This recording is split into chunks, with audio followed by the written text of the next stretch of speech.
theory, because there are also dueling theories about right now, is what the frequency of our time right now is. Is it related to the dominant musical frequency of A440, right, or what Len Horowitz has been picking up along with the people who developed that context of the low frequency of 528? What have you found about that?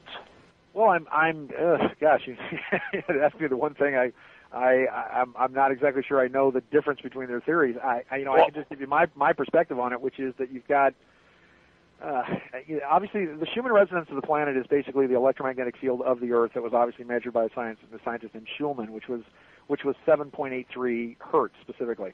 That's the average, I might add. There's places on the planet where the Schumann resonance is very high, where it goes to 20 or 30, but we're talking about the basic average of it. Some people believe that the 7.83 hertz harmonic, that if you live right on that spot, that that's where it's very healthy and that's where it's good for you and that's where it's you're in harmony. That there's other places in the world where the harmonic frequency is as high as 20, 25, 30, which give you cancer or make you angry, or are places that are hotspots of war and what have you. It is kind of weird because you have just like you have two competing theories.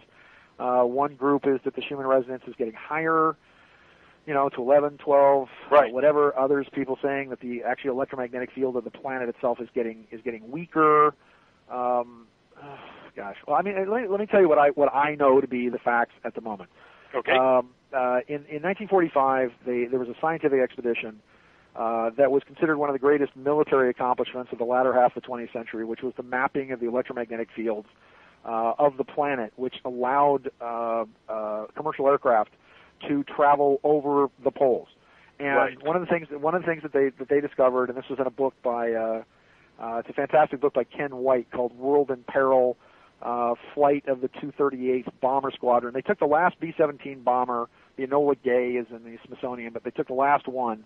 It was called the Key Bird, and they tricked this thing out with a bunch of magnetic equipment, and they mapped the magnetic fields of the planet. They found that the magnetic field from approximately the 1840s, when they first measured it, to approximately 1945 was relatively stable.